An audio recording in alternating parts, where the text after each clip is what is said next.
Yes. चलिए ठीक है, आज हम लोग जो बात करेंगे जीरो ऑर्डर के बारे में बात करेंगे। मैंने आपको एक बात बताई थी कि हम किसी का भी ऑर्डर निकालेंगे तो क्या फॉर्मूला बताया था, मोल के लिए divided by L into 1 minus N into second inverse. ठीक है, यही फॉर्मूला बताया था। हम किसी का भी के का जो है निकाल सकते हैं, zero order, 1 order, 2 order and 3 order के लिए। ओके, चलिए जीरो ऑर्डर होता क्या है, इसका मतलब मैं सबसे पहले समझाता हूं कि जिसका ऑर्डर यानी कि जो 1 माइनस एन की जो वैल्यू है, या सपोज करो कि x प्लस वाई की जो वैल्यू है, हम x प्लस वाई को क्या कहते थे, ऑर्डर कहते थे।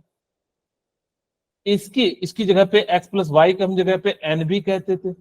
और n की वैल्यू अगर जो जीरो आ जाए तो इस टाइप के रिएक्शन को हम लोग क्या कहेंगे, जीरो ऑर्डर।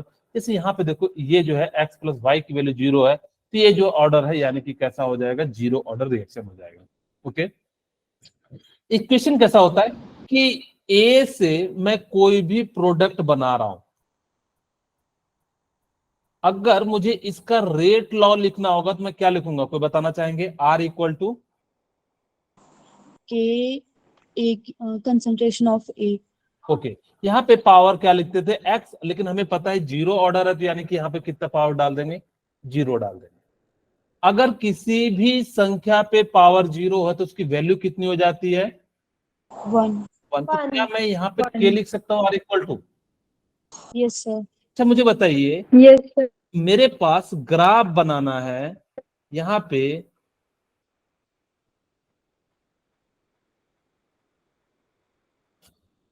मैंने रखा रेट और यहाँ पे रखा टाइम।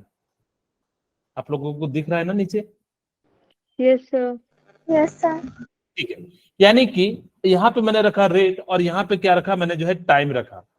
मुझे बताओ कि इसका ग्राफ कैसा बनेगा? Constant straight line. कांस्टेंट बनेगा, वेरी गुड। स्लोप। यानी कि बिल्कुल ऐसा बनेगा, देखिए टाइम के साथ के हमेशा कांस्टेंट रहेगा, यानी कि कुछ इस प्रकार से ग्राफ बनेगा। ठीक है, अगर मैं सेकेंड ग्राफ बनाऊं,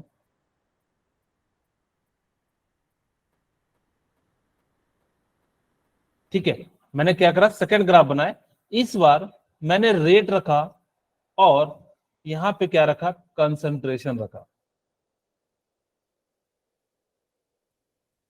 मैंने यहां पे क्या रखा, रेट। तो मुझे बताओ, समय के रेट तो हमेशा कांस्टेंट रहेगा, यानी कि कंसंट्रेशन के साथ भी क्या हो जाएगा, रेट, क्योंकि ये डिपेंड ही नहीं कर रहा है यहाँ पे, यानी कि कंसंट्रेशन इस पे डिपेंड ही नहीं कर रहा, तो जिस कारण से यहाँ पे जो रेट हो जाएगा वो क्या हो जाएगा, कुछ इस प्रकार से जो है हो जाएगा। ठीक है, तो ये दो बातें मैंने आपको वैसे कल भी बताई थी, आज भी बता दिया। अब हम आगे बात करते हैं, ठीक है, ध्यान से सुनिएगा। अब मेरे पास यहां तक तो हम लोगों ने सीख लिया कि आर इक्वल टू के हो जाता है, किसी भी रिएक्शन का हम जो है उसकी पावर अगर जो जीरो हो जाती है उसको हम लोग क्या कहते हैं, जीरो ऑर्डर कहते हैं। देखो मैंने आप लोगों को ए से प्रोडक्ट बनाने के लिए जो है फॉर्मूला बताया था, दो फॉर्मूले बता चुका हूं अब तक। एक मैंने कहा था आर ओ आर लिखने के लिए हम क्या लिखेंगे बताइए, minus minus delta A upon delta D. Very good, यानी कि इस प्रकार से बताया था। और अभी मैंने थोड़ी देर पहले आपको मैंने क्या कहा, आर इक्वल टू के A to the power zero. बोलिए, मैं इसको 1 मान लेता हूं, इसको 2 मान लेता हूं। मैं क्या करता हूं, इक्वेटिंग द इक्वेशन 1 एंड 2। अगर मैंने इक्वेट किया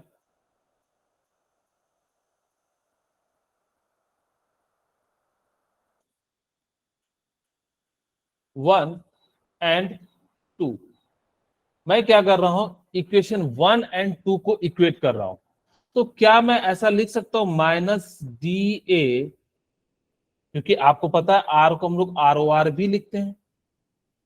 ठीक है, तो यानी कि आप चाहो तो इसको ब्रैकेट में करके लिख सकते हो,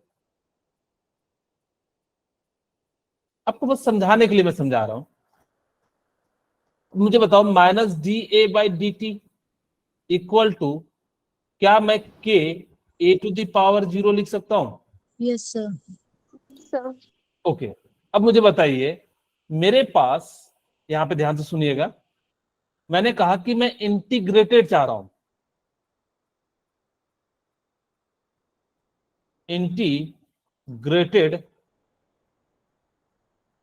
zero law, zero order law.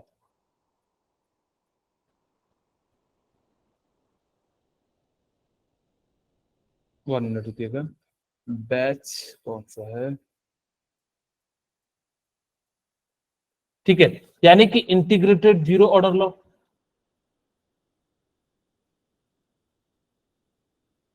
Okay,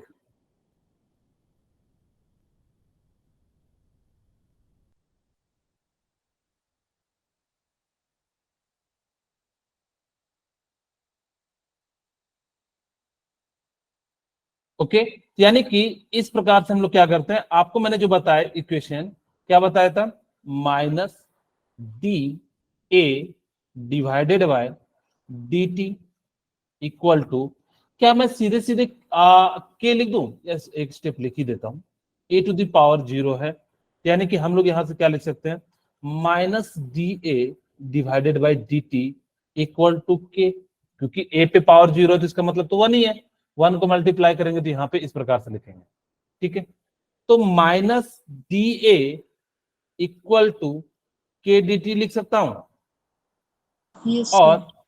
D A equal to minus K D T लिख सकता हूं। बोलिए यहां तक किन्हीं को कोई दिक्कत है? No, sir. Okay, thank you.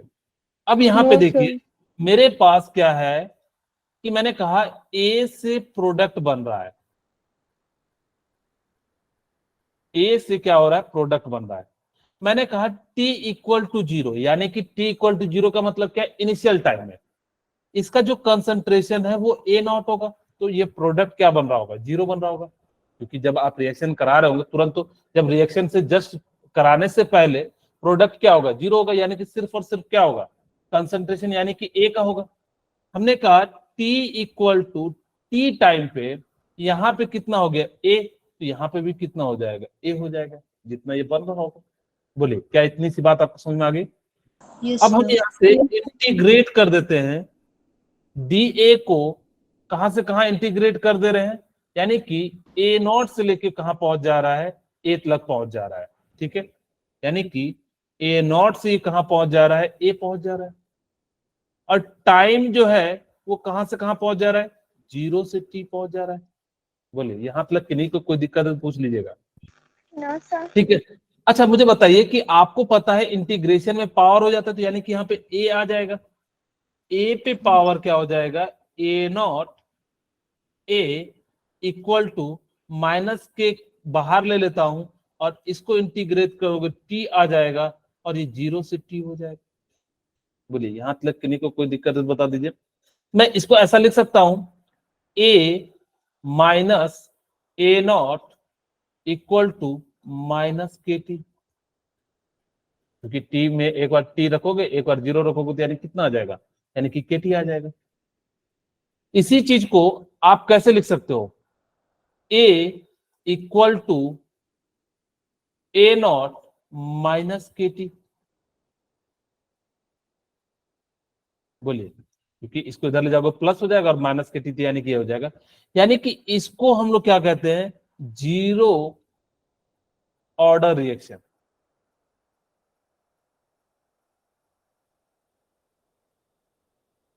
ठीक है, यानी कि आपको ये याद रखना है, A minus A not equal to minus K T या A equal to A not minus K T, आपको जो भी याद रखना है आप उसको क्या कर सकते हो, याद रख सकते हो। ठीक है, ये जो है आपके लिए क्या हो गया, जीरो ऑर्डर रिएक्शन का जो है फॉर्मूला हो गया। आप इसको याद रखिएगा क्योंकि सीधे सीधे इस फॉर्मूले का यूज करके आपसे क्वेश्चन पूछा जा सकता है। सेकेंड चीज हम बात करते हैं, हम बात करते हैं हाफ लाइफ के लिए। अच्छा, वो तो आपको समझ में आया या नहीं आया? Yes, sir. Yes, sir. किन्हीं को नहीं समझ में आया तो पूछ लीजिएगा। Half life of zero order reaction. अच्छा, मैं इसका एक ग्राफ भी बना देता हूं पहले।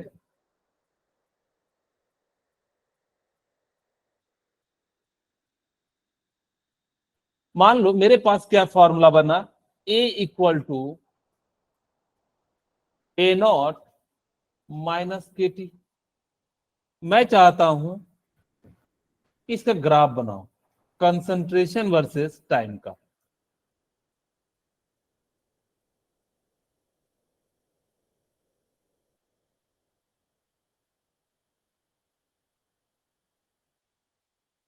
कंसंट्रेशन वर्सेस टाइम का। अच्छा, आप लोगों ने स्ट्रेट लाइन की इक्वेशन पढ़ी होगी, y equal to M X plus C. बोलिए, यही तो पढ़ी होगी। Yes sir. अच्छा, मैं यहाँ पे कंसंट्रेशन जो है ना ए नॉट का लेता हूं, ठीक है। तो मैं इसको कैसे लिख सकता हूं कि ए नॉट इक्वल टू, यानी कि माइनस की टी उधर ले चलेंगे तो ए प्लस के टी लिख सकते हैं। ए नॉट यहां पे लिख भी लीजिएगा कि ए क्या है, आफ्टर टी टाइम पे कंसंट्रेशन,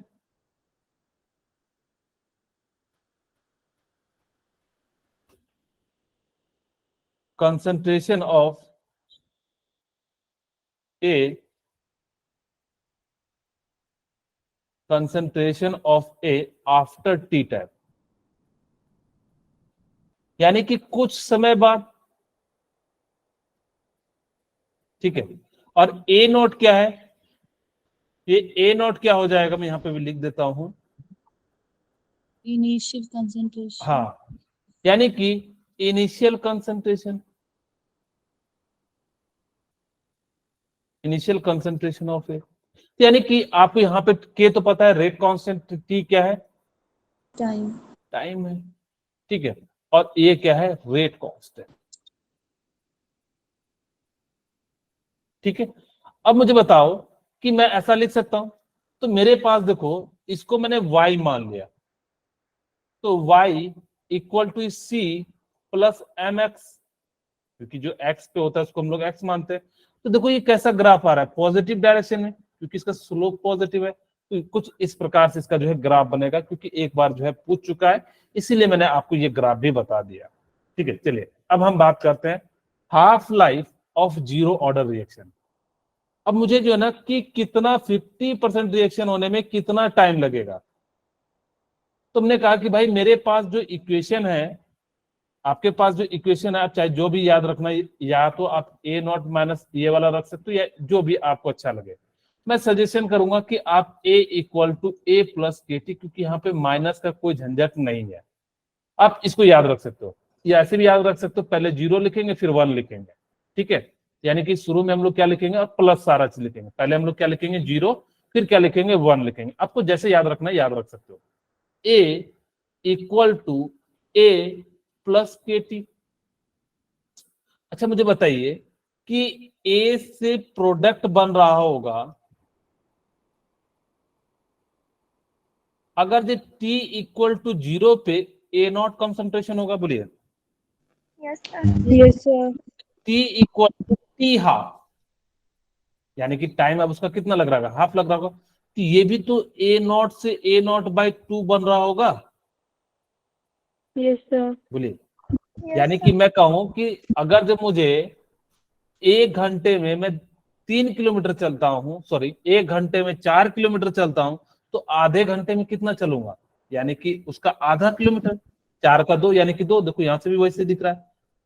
अब हमारे पास देखो, इस इक्वेशन में पुट करते हैं, मेरे को तो टाइम निकालना है टी हाफ, तो टी हाफ निकालना है, तो मैं क्या लिख सकता हूं, K T equal to A not minus A, बोलिए, ऐसा लिख सकता हूं। Yes sir.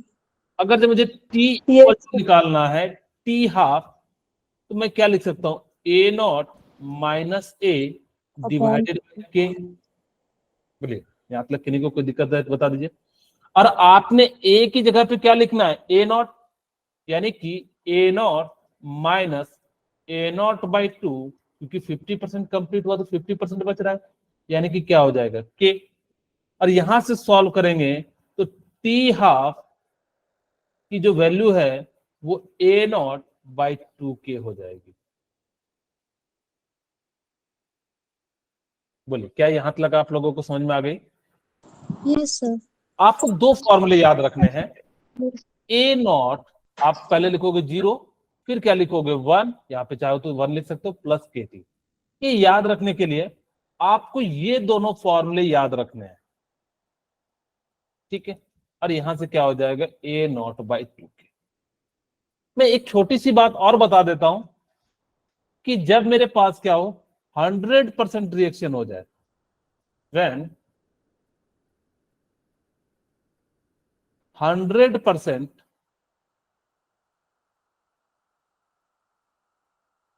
reaction is completed, अगर मेरे पास क्या हो जाए कि 100% रिएक्शन कंप्लीट हो जाए तो क्या लिखेंगे। आपको मैंने जीरो ऑर्डर का फॉर्मूला बताया कि ए पे पहले 0 लिखेंगे और ए पे 1 लिखेंगे, फिर क्या लिखेंगे, केटी लिखेंगे, यही फॉर्मूला बताया। अब ध्यान से सुनिए कि फिर से मैं यहां पे लिखता हूं, ए से कोई प्रोडक्ट बन रहा है, ओके, यानी कि ए से क्या बन रहा है, कोई भी प्रोडक्ट बन रहा है।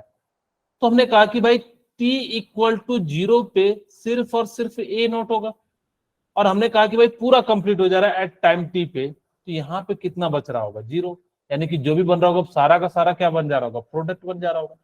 तो मैं यहां से लिख सकता हूं K T equal to A not minus A, और टी 100% इक्वल टू क्या लिख सकता हूं, A not minus A divided by के।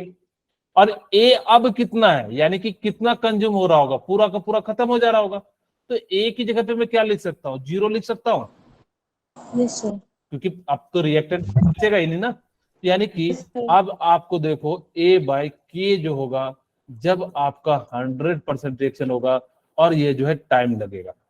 अगर मैं आपको समझाने का प्रयास करूं तो ध्यान से सुनिए कि मुझसे कहता है कि 0 से 50% होने में, 0 से 50% रिएक्शन कंप्लीट होने में आपको मैंने बताया T1/2 इक्वल टू क्या हो जाएगा, ए नॉट बाई 2k। बोलिए यही तो होगा, ए नॉट बाई 2k, आपने जस्ट अभी निकाला। तो 100% कंप्लीट होने में कितना लगेगा, ए नॉट बाई 2k। और अगर इन दोनों को टाइम को ऐड कर दें, क्योंकि ये भी तो हाफ टाइम है, तो इन दोनों को अगर मैं ऐड कर दूं टी टाइम, यानी कि 100% होने के लिए, तो मैं क्या ऐसा लिख सकता हूं, 2k plus A not by 2k, और इसको ऐड करेंगे यानी कि कितना हो जाएगा, ए बाई के। यानी कि आप वैसे भी कह सकते थे और ऐसे भी कह सकते हैं कि, यानी कि आपको बेसिकली 2 फॉर्मूले याद रखने हैं, ठीक है। कौन कौन सा, फिर हम क्वेश्चन करेंगे। पहला, आपको मैंने कहा कि ए नॉट, ठीक है, इक्वल टू, अच्छा मुझे जीरो ऑर्डर का कौन सा कोई फॉर्मूला बताना चाहेंगे। A naught equal A A plus equal KT. to A naught minus KT. Okay, ठीक है, वेरी गुड। यानी कि हमारे पास क्या हो जाएगा कि A not equal to A plus K T. कोई मुझे बताना चाहेगा कि ए नॉट क्या है। Initial concentration. Initial concentration. Very good, यानी कि इनिशियल कंसंट्रेशन ऑफ ए यहाँ पे क्या है, Final फाइनल Final कंसंट्रेशन, यानी कि concentration. आफ्टर टाइम टी पे जो है कंसंट्रेशन।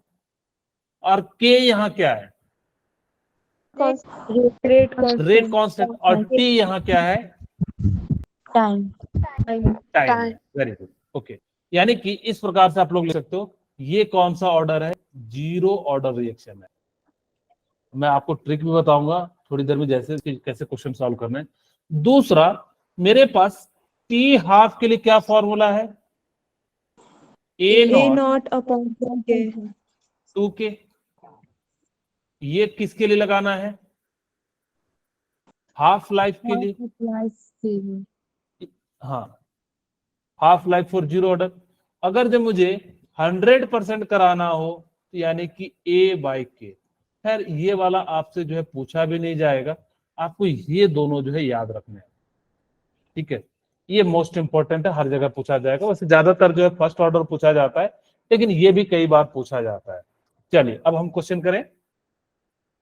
Yes, sir. बोलिए, चलिए मैं पहला क्वेश्चन आपको समझाता हूं कहता है कि ए से प्रोडक्ट बन रहा है, 0 ऑर्डर है। If time taken 50% complete in 2 minute, find the time required 75% completion of reaction. ठीक है, आपको मुझे बताओ कि टाइम निकाल, मेरे पास जो है फॉर्मूला क्या है, A equal to sorry A not equal to A plus A plus K T. अब मुझे बताओ, मेरे को तो टाइम निकालना है, ए नॉट माइनस, मैं डायरेक्ट नहीं कर रहा हूं, मैं स्टेप बाय स्टेप समझा रहा हूं ताकि कि आप लोगों को याद हो जाए फॉर्मूला, डिवाइडेड बाय के इक्वल टू टी।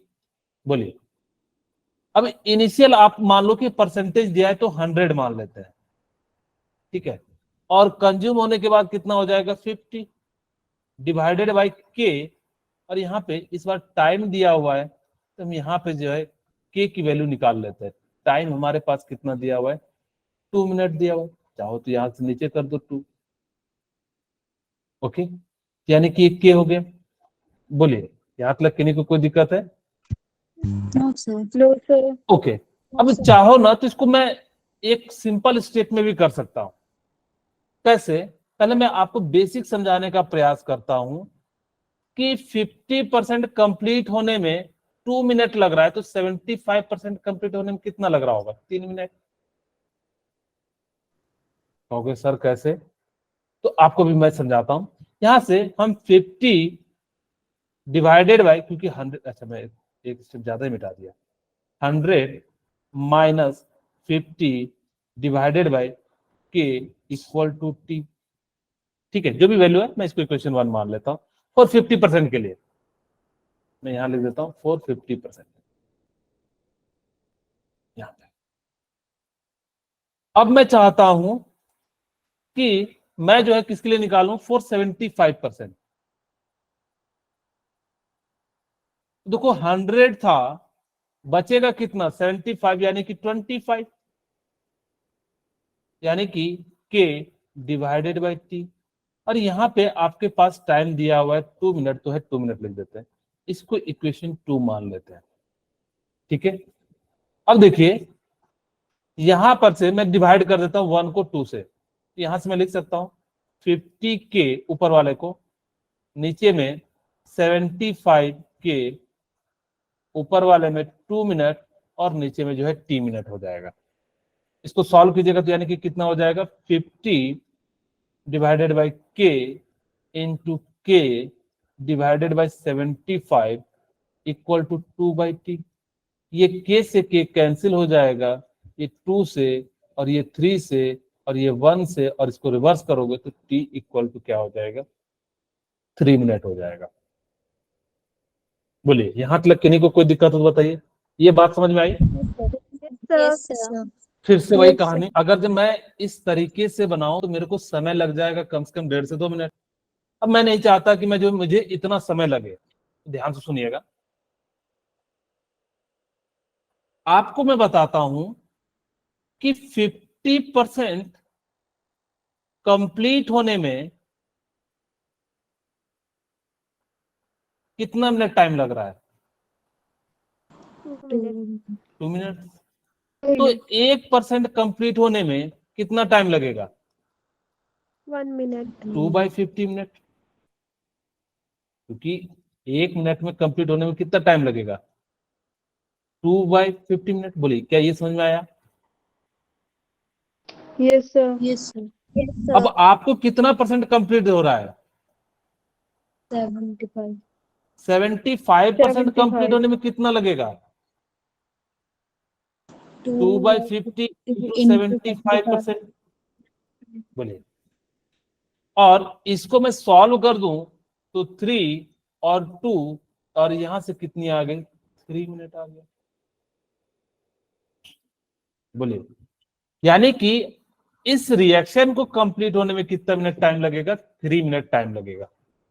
आपकी जो जनरली कंपटीशन में जो है ट्रिक क्या दिया रहता है, मैं यहाँ पे आपको लिख देता हूं, ट्रिक जो आपको दिया रहेगा वो क्या कहता है कि परसेंटेज P1 का लिखो इधर, डिवाइडेड बाय परसेंटेज P2 का इधर लिखो, और time T1 low and time T2 करो।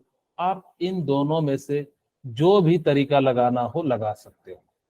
जैसे आपको P1 कितना परसेंटेज दिया हुआ है, 50%, P2 कितना दिया हुआ है, 50 75%, और 75 टाइम कितना दिया 2, और यहां से आप सॉल्व करोगे तो भी वैल्यू क्या आ जाएगी, 3 मिनट आ जाएगी। देखो तो 2 कट जाएगा और ये 3 कट जाएगा, और T2 इक्वल टू क्या हो जाएगा, इधर जाएगा 3 और नीचे आ जाएगा 2, तो यहाँ से कितना आ जाएगा, 3 मिनट आ जाएगा। ठीक है। अब आपके मन में आ रहा होगा कि सर हम कौन सा लगाएं। मेरे हिसाब से आप अगर ये वाला लगाते हो तो ज्यादा बेटर है, चाहो तो ये वाला भी लगा सकते हो। अब आपकी इच्छा, जौन सा आपको जल्दी फास्ट क्विक कैलकुलेशन दे रहा हो, आप इन दोनों में से कोई भी लगा सकते हो। बट एक बात याद रखिएगा, ये फॉर्मूला सिर्फ जीरो ऑर्डर के लिए लगाना है, याद रहेगा। Yes, sir. ये फॉर्मूला किसके लिए लगाना है, जीरो ऑर्डर के लिए। फर्स्ट ऑर्डर में हम ये फॉर्मूला का यूज नहीं करेंगे, वहां पे हम आपको अलग चीज बताएंगे। जैसे आपको मान लो ये किसी एग्जाम में ये क्वेश्चन दे दिया, अब आप मुझे बताओ कि इसमें कितना टाइम लगेगा। सभी लोग बनाएं, बहुत ही आसान सा क्वेश्चन है।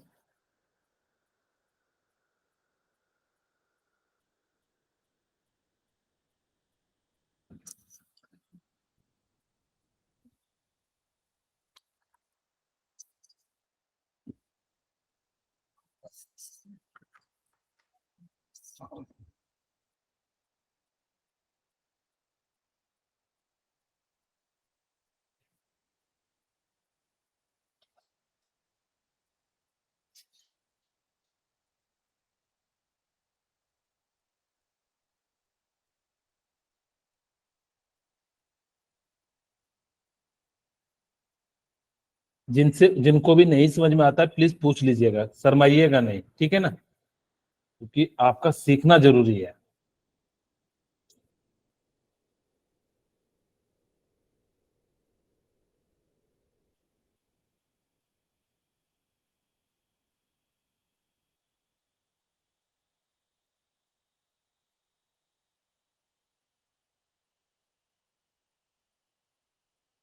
इतना देर तो नहीं लगना चाहिए ट्रिक बताने के बाद।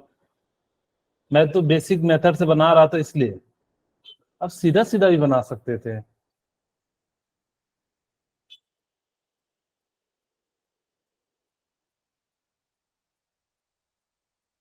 चलिए मैं बनाऊं, किसी का आंसर आया,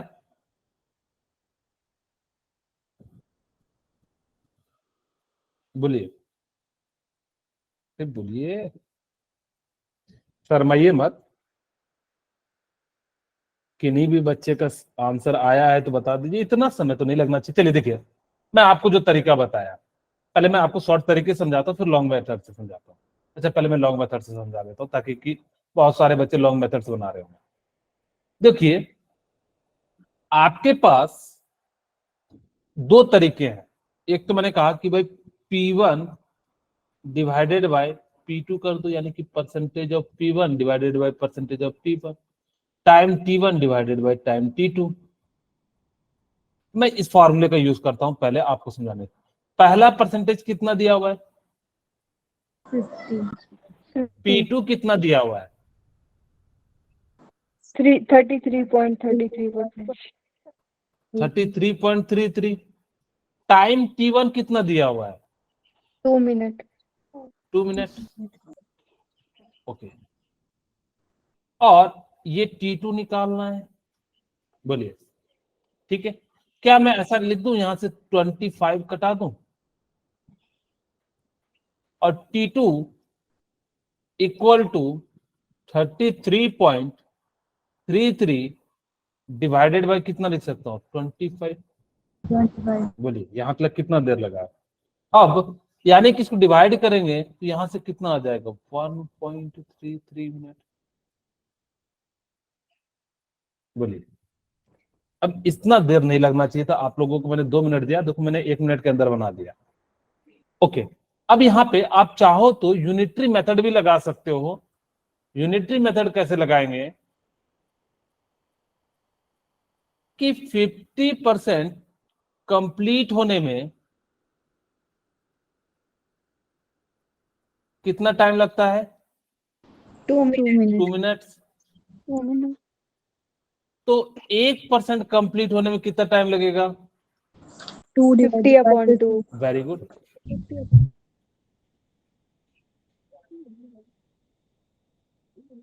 कितना हो जाएगा? 2/50 मिनट्स।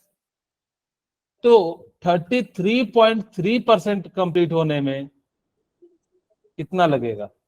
2/50 इंटू 33.33%। ओके, और अब हम यहां से सॉल्व करते हैं तो यानी कि कट जाएगा 25 और 33 में डिवाइड करोगे तो यानी कि कितना आ जाएगा? 1.33।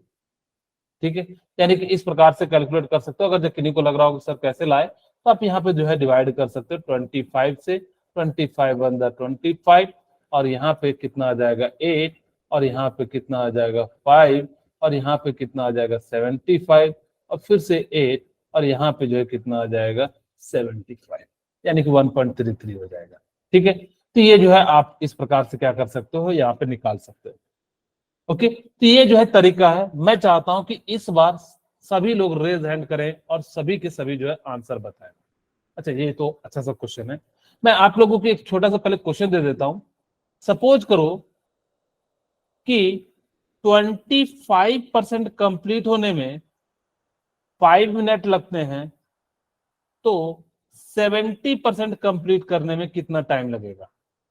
मैं चाहता हूं कि विद इन आप लोग सेकंड जो है इसको आंसर कीजिए।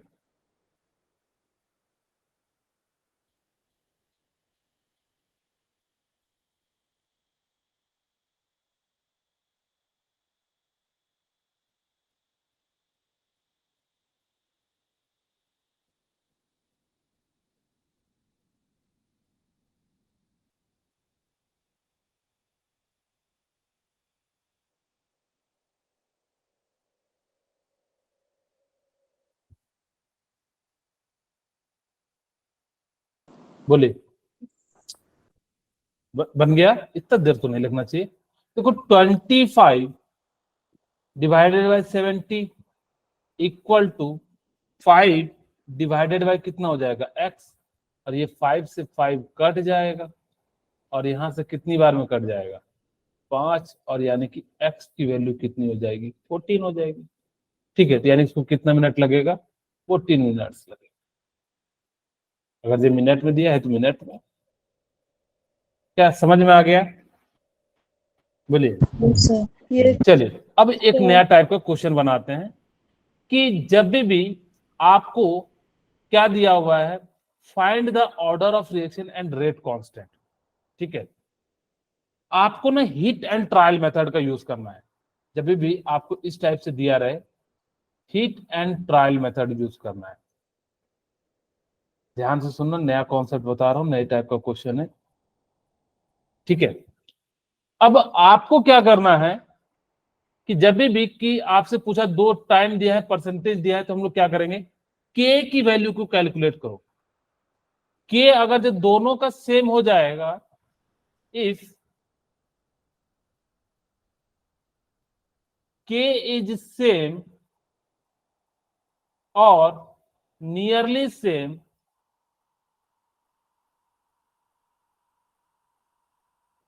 for both इक्वेशन,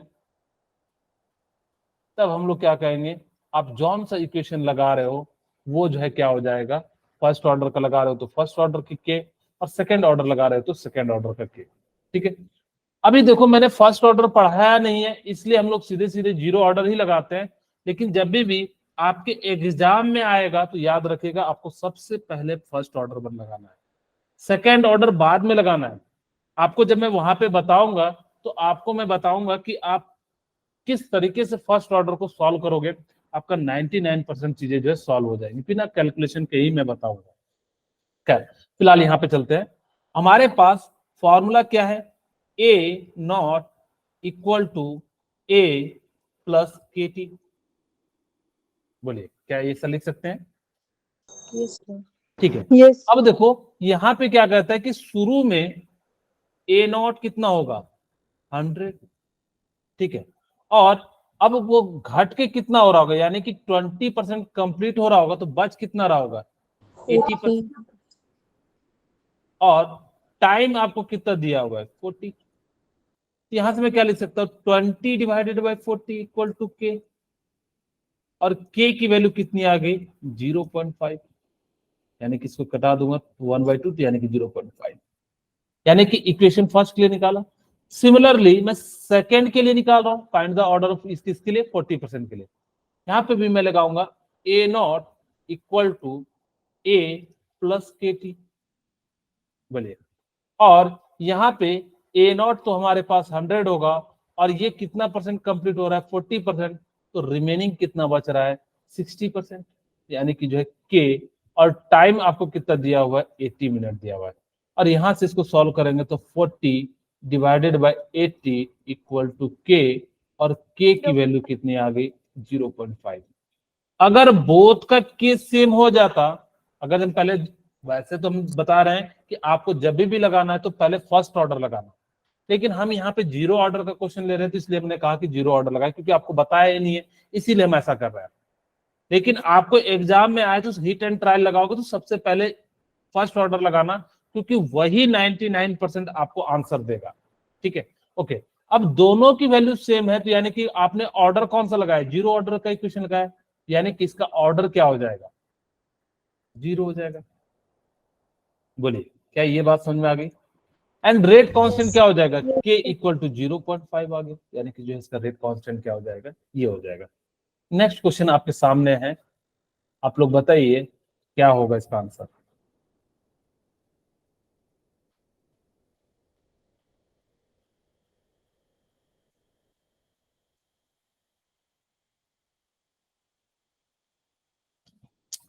बन गया? इतना देर नहीं लगना चाहिए। रेट कांस्टेंट किस में होता है, यानी कि रेट ऑफ रिएक्शन जो है रेट कांस्टेंट के बराबर। हाँ बोलिए।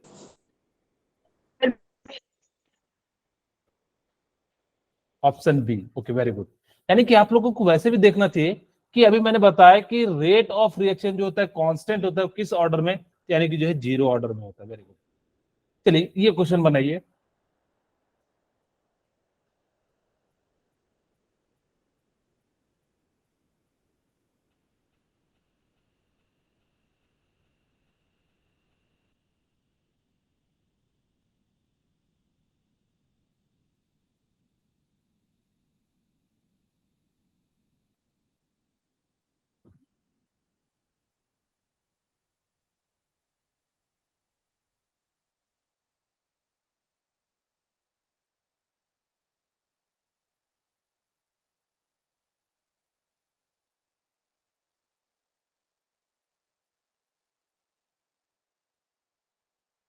बना लिए?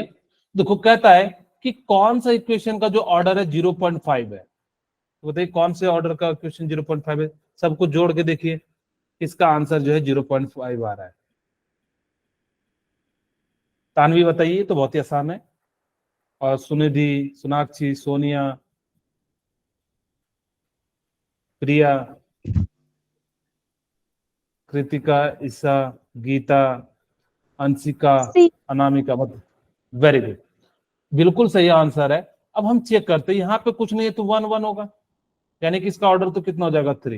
यहाँ पे 0 क्योंकि ऑर्डर हम क्या करते हैं x प्लस वाई प्लस जो पावर होता है उसी को तो लिखते हैं। यहाँ पे जो पावर है यानी कुछ नहीं तो 1 है। यहाँ पे कितना 0.5 0.5, तो यानी कि कितना हो जाएगा 1.5। यहाँ पे देखो 1.5 -1 यानी कि 0.5, यानी कि कितना हो जाएगा 0.5, और यही इसका क्या हो जाएगा राइट आंसर हो जाएगा। चलिए ये बताइए सेकंड क्वेश्चन, समझ में तो आप लोगों को आ रहा है ना? Yes, sir. Yes, Okay.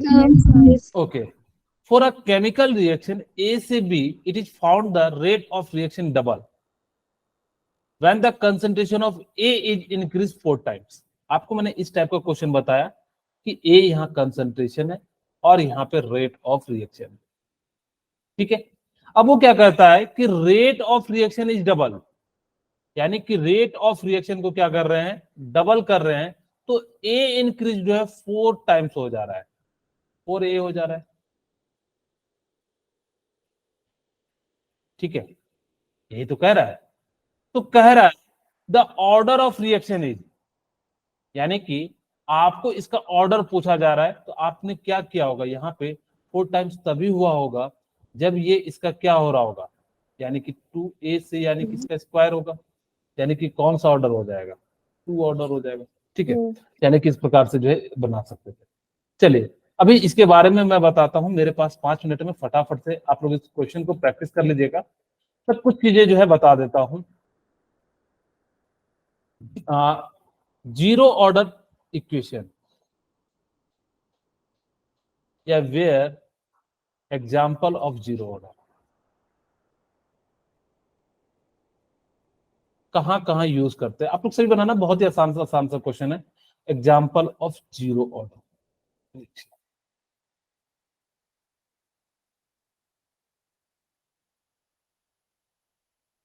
पहला आप लोग याद रखिएगा कि H2 और Cl2 को रिएक्शन कराते हैं तो 2HCl बनता है। इसका रेट जो होता है वो KH2 और यहाँ पे जो है H म्यू यानी कि जो है रोशनी या लाइट कह दो, यानी कि Cl2, ठीक है, पावर 0। यानी कि रेट जो है डायरेक्टली प्रोपोर्शनल के है, या रेट जो है सीधे सीधे हम किसके कह सकते हैं, इंटेंसिटी के प्रोपोर्शनल है, कि जितना ज्यादा होगा यानी कि इंटेंसिटी हो जाएगा, यानी कि इसके कंसंट्रेशन पे डिपेंड नहीं करता है। सेकेंड, यानी कि कैटलिस्ट, एंजाइम कैटलिस्ट,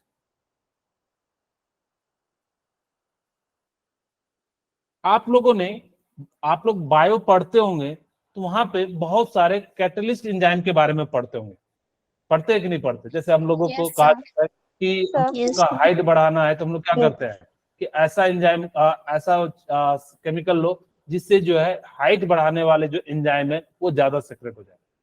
लेकिन ये एंजाइम जो है ना रिएक्शन में पार्टिसिपेट नहीं करते।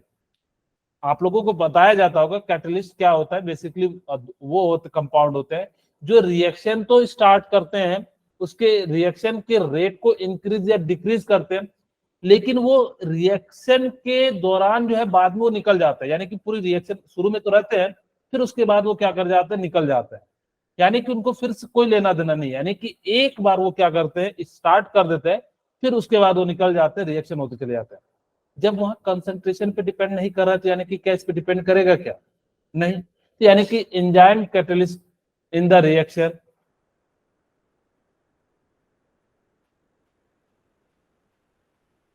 ठीक है, यानी कि जो है वो क्या हो जाएगा, enzyme catalyst in the reaction, यानी कि जो भी एंजाइम कैटलिस्ट यूज करोगे वो सारे के सारे क्या हो जाते हैं, जीरो ऑर्डर हो जाते हैं। थर्ड पॉइंट याद रखिएगा, डिसोसिएशन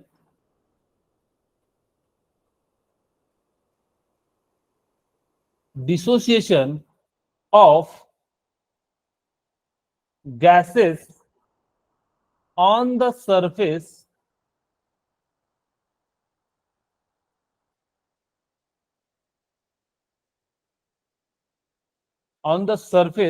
of solid, ठीक है, dissociation of gases on the surface of solid under